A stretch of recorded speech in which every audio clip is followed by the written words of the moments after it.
Good morning, everybody out there in the world, everybody who's listening. This is the phone booth, and we're coming to you from in studio at KRZA, downtown Alamosa. Today, we're going to have a good thing going. We have two guests, both whose name are Phil. One is a native Colorado man, he's doing van life for the moment, and the other is from the great state of Indiana. We're going to be talking to them both about their livelihood and their experiences in life. Enjoy.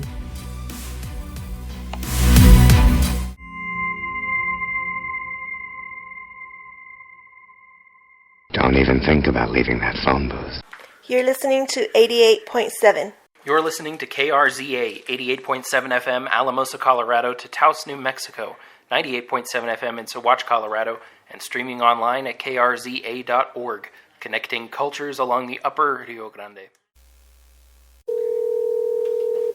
All right, dude. All right, man, we're on. I'm here. Yeah. I'm one of the worst at pocket dialing myself. Hey, so where you at in the United States? I am in a little town called Gadshill, Indiana, between Evansville and Louisville. Yeah. How is the economics in Indiana after COVID, man? Did your whole state get wrecked, or? I haven't really been anywhere else around the country, but I would say it's probably up to par with the rest of the country, except maybe California, Florida, and New York. They seem to have gotten hit harder with their mandates and all their garbage that come along with it. Yeah, for the sake of radio, I try to stay away from politics, but is your government, state government, more Democrat or liberal? Or Republican or liberal? I don't, to be honest with you, I don't really, red and blue are the wings of the same bird. Hey, thank you. It really doesn't matter. They're all crooked.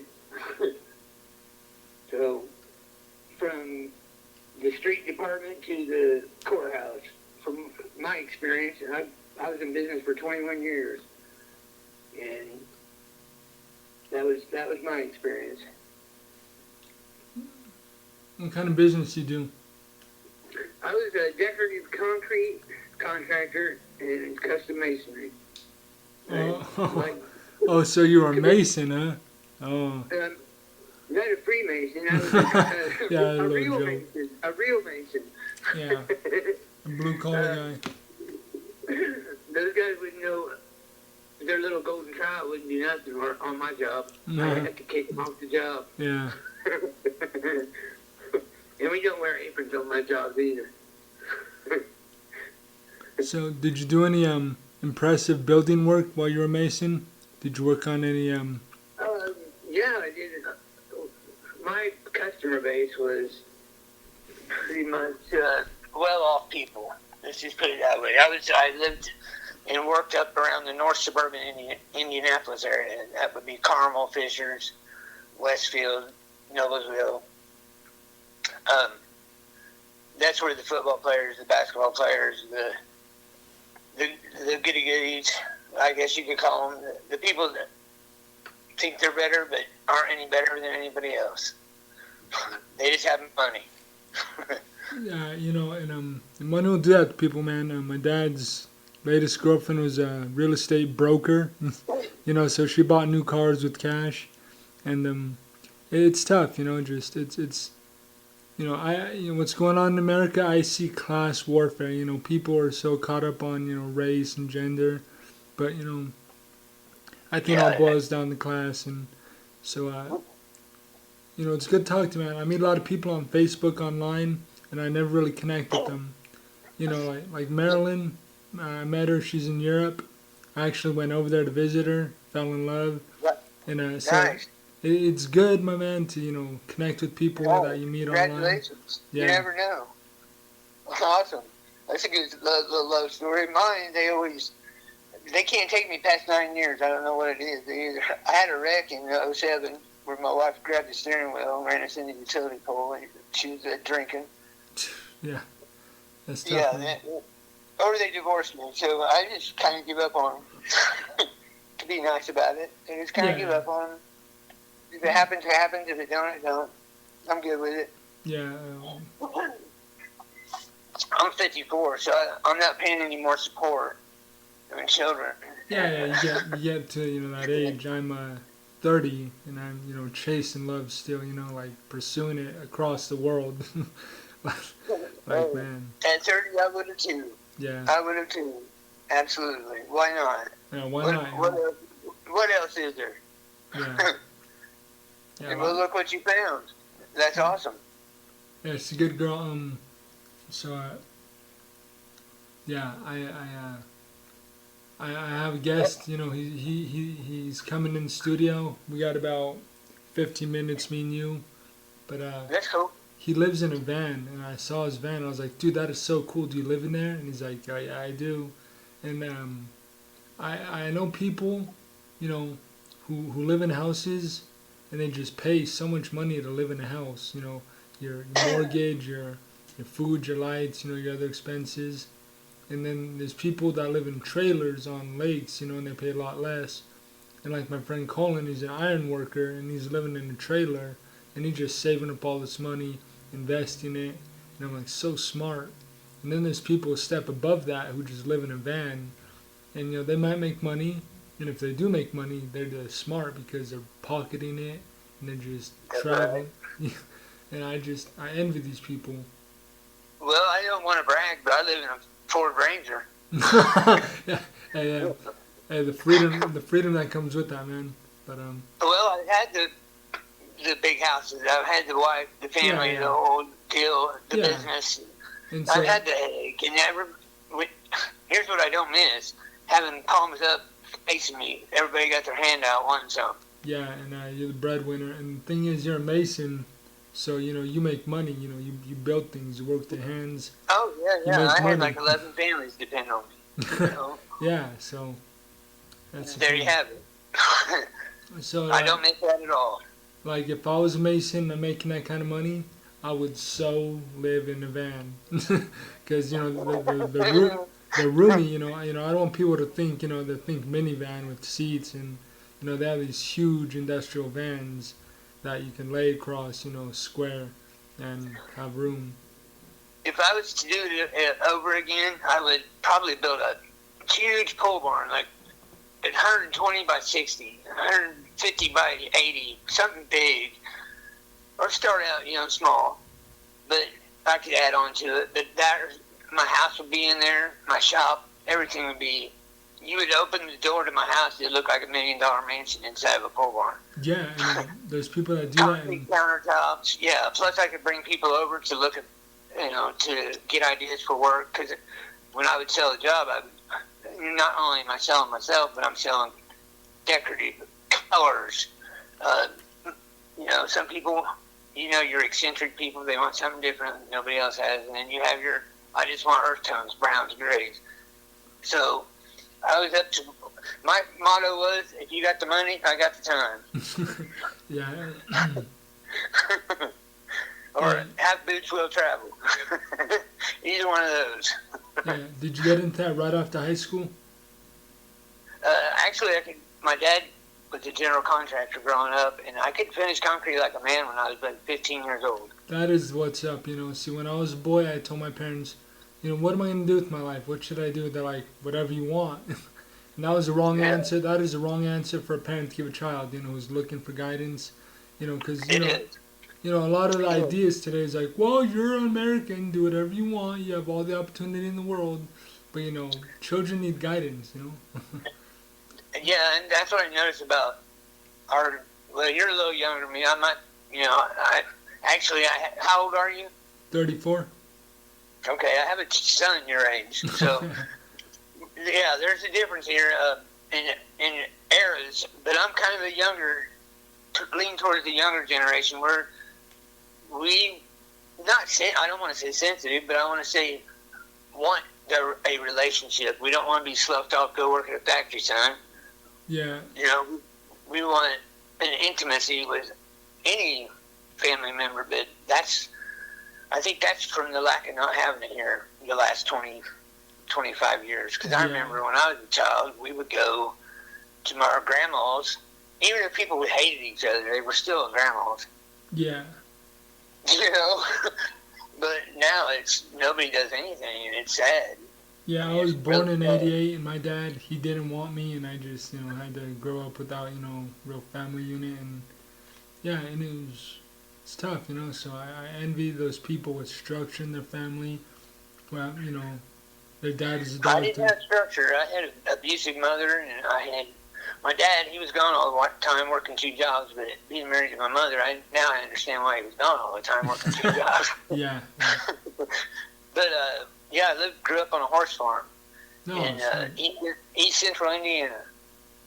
So I was a slave early. I'm the oldest of 4.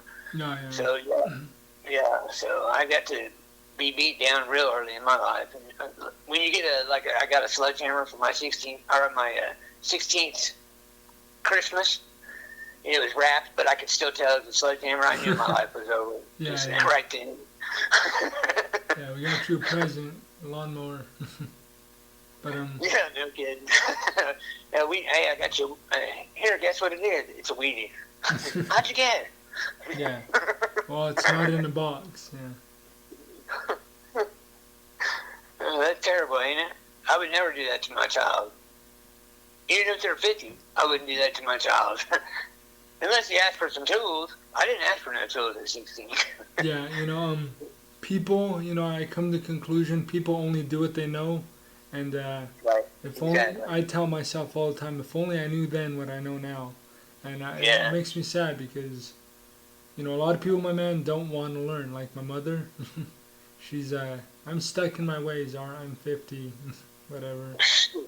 She got a clue. She's clueless. Yeah, She don't know what she's missing.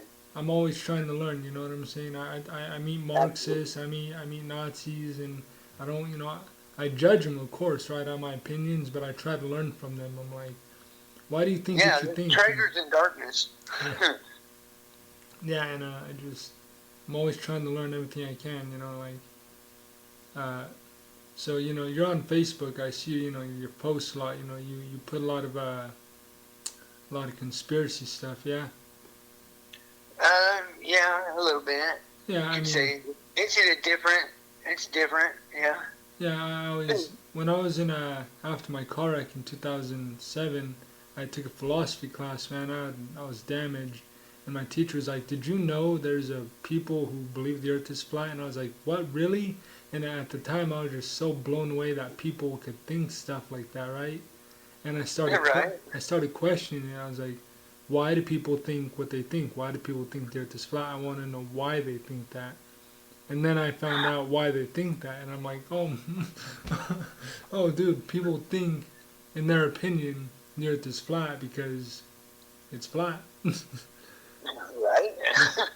Yeah, that's why. But I think it's a psyop also. It was released by design to trap people. No, but I'm convinced so much of what is manipulation, yeah. That's right. Because if you notice, most flat earthers are Hebrew movements or Torah observers. Yeah. My friend, as a matter of fact, is a Torah observer. Yeah, the one you told me about? Yeah. The one you said, yeah. Good guy. Yeah, so it's 2 Corinthians 3:14-16. He says there that basically when the veil, the Moses is read, there's a veil over your heart. You don't get the truth. Yeah, and see, that's good. I try to talk to people, and when I bring up the scriptures, they're like, "Oh no, I appeal to reason. I don't go there." But I try to get through to people that there's so much truth, in the scriptures, and that the world lies to them so much. Of course, there really is. Of course, that's in my opinion. Of course. No, I mean, I think that can be made a fact because there are, and it's not just truths; it's realities. Yeah. And there's a big difference. No, yeah. Well, on the radio, I got to project everything as opinion, because. Sure, I understand, but I'm not going to because I know I've seen it factually. Yeah. I mean, I've watched people hold it. I could hold 2 red cards up, and they think one was white. It's that strong. No, but Trump did that. I'm not saying I'm a big fan of Trump, but he did that Freedom of Information Act.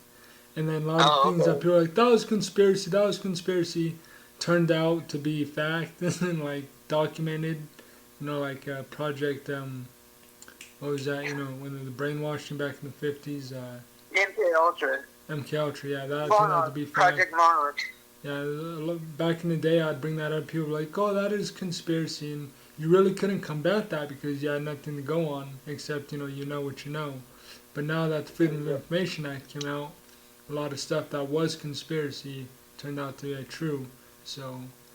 Yes, that's right. And you know me. Well, you know me. I'm not going to say something that I don't truly believe in my heart. That's how it is. Yeah, and and you know I got a good run so far. Yeah, so far. So far, so good. Yeah. And no worries, bub. So I was, we got a few more minutes. We got one more minute, but I like philosophy, and to know something, to have knowledge, philosophically you have to have a justified true belief. What you know has to be justified, has to be true as in corresponds to reality, and you have to actually believe it. So much of what, yeah. Pardon me, that's another reason I do like the scriptures, because not only am I saying it, and I can prove it because it's right there, and that book's 2,000 years old, and it's talking about stuff today. Or, yeah. You're witnessing stuff. You're witnessing it happen in live action time. Oh yeah, like in the Book of Revelations, it talks about when the Jordan River dries up, or the Euphrates, but that's it's a prophecy happening right now. Yeah. Yeah, that one I can. Since they do geoengineer, and that's not a conspiracy theory anymore, because I remember when I started talking about it in 2009, nobody had heard of it, and they thought I was crazy. Yeah. But now they could dry that river up, because the real, true Holy Land is right here. No, we're sitting in it. We're in the midst of it. Yeah, it's the body's a temple, yeah. Well, that, and it's America, period. You think the Holy Land's America? I've heard that before. But I know that. I've studied it for 5 years. It's here. No, man, I got so much information on that. I definitely, my man, want to hear more, and we got to talk later, especially on the air, because people, I think, really, would like to hear this. Yeah. But yeah, I got you. You just lead the way. I'm just talking to you. No, of course. 15 minutes is that, my man. I'll call you maybe in a couple weeks. Yeah. All right. Take care. All right. Bye. Bye. All right, my man. You got a name? Phil. And you're from? So, Golden, Colorado. Golden, Colorado, yeah. I saw you, Phil, out there in the van, and I looked, and it looked like a livable van. And, like I was telling you outside, you see that on YouTube. These guys, they do these epic cross-country journeys. They're just living in the van all over, Canada, Mexico, United States. And I envy that, the freedom that's entailed. Yes, there is a lot of freedom, and one thing that so my wife actually does a lot of the planning, and that's a lot of times when we're driving, so we don't even know exactly where we're headed to next or how long we're going to be. So it's always fun. You never know where we're going to end up, and we find so many cool places, places I never would have been to otherwise. Just can't say enough about how fun it is, really. Yeah. And the thing is, the freedom is amazing. But where do you have income? Are you retired? So right now, my wife and I are not working. We took a step back from our jobs. I quit in May, so we're just going off of savings right now. So it's not quite a retirement plan. So at some point in time, we'll be doing something else. But we're just fortunate enough to have the means to be able to take some time off and take a step back, and the point of this is just to kind of reevaluate our lives as well. Yeah. We both got to a point of burnout and worn out, and doing all those things that you don't always want to do on a day-to-day basis. Repetitive jobs, but yeah. Yeah, dude, I say do a YouTube video. Do a YouTube channel. Okay. And people I'm watching YouTube and I'm looking at the views of some of these videos. These people are making very good money just making stupid videos. Right. And you're making good videos. You can make, dude, I'm telling you, if you do it, you can make money. Well, we talk about this, and you see people that, hashtag van life on all social media. Unfortunately, I'm 40 years old, and I don't know how to do that very well. No, So no. I actually learned I made my first Instagram post the other day. My wife's laughing at me because I think I did it. So, we always talk about posting things, but I mean, most of the time we're just so kind of in the moment of what we're doing that the idea of filming or the pictures or posting it for other people, we haven't quite got there yet. Yeah. We're still doing it for us at this point. So Yeah, if you ever decided to, just go to YouTube. How do I? right, I YouTube everything else on how to do it, especially with the van, like how to do the upkeep, how to do the maintenance, because I'm not a mechanical guy, I'm not a car guy, so it's a learning process all around. So My dad was a mechanic. I hate cars because he had me out there in the cold at 5 in the morning working on cars. But I can YouTube how to fix brakes on any brand, any make vehicle, and do it. It's a puzzle. You do the YouTube. yeah, YouTube's great for that. I just had to. I mean, it was silly the other day. I was just doing YouTubing how to fill up some of just the fluids, the basic fluids, to make sure that I didn't mess anything up. So I always double check everything. So Have you tried a lot of the restaurants here in Alamosa? I've tried zero in Alamosa. We just got to we did Joyful Journey Hot Springs last night, just about 45 miles north of here. We kind of just came into town here to do laundry and pick up some supplies, and I think we're gonna do lunch. If you got any recommendations for lunch. Yeah, well, the thing is, I've done some trips, on my bike, cross country through the northern states. And when I'm out doing stuff, I'll talk to a restaurant like, look, I'm traveling, money's whatever, can you hook me up with a good deal on a meal? But there's this place called KRZA. It's all-you-can-eat Mexican buffet, but the food is incredibly high quality, and it's delicious, right? Like, it's downtown on Main Street. Okay. But I strongly suggest that. But if I was in a van, I'd be like, look, my man, hook it up for $10 a buffet thing. I mean, I do that. My friend's like, "What are you doing? Stop that!" I'm like, there's a rule, never pay full price, and it's kind of like, whatever. But I take that to heart. It's if I'm paying cash, I always ask for a deal. Yeah. And if I'm traveling on an adventure, like when I was going to Europe, I was always fishing for deals. Or someone could say is no, right? Yeah. You don't get it if you don't ask. Yeah. So that's just my thing, And when I was in Europe, I was looking for secondhand, because I buy my clothes secondhand. I mean, I used to buy $80 pair of pants, $40 button-up shirts. That's insane. And so I like secondhand clothes because you could wash it. And but in Europe, they don't do that. Well, in Estonia, they're like, ew, you mean wear someone else's clothes? I was like, yeah.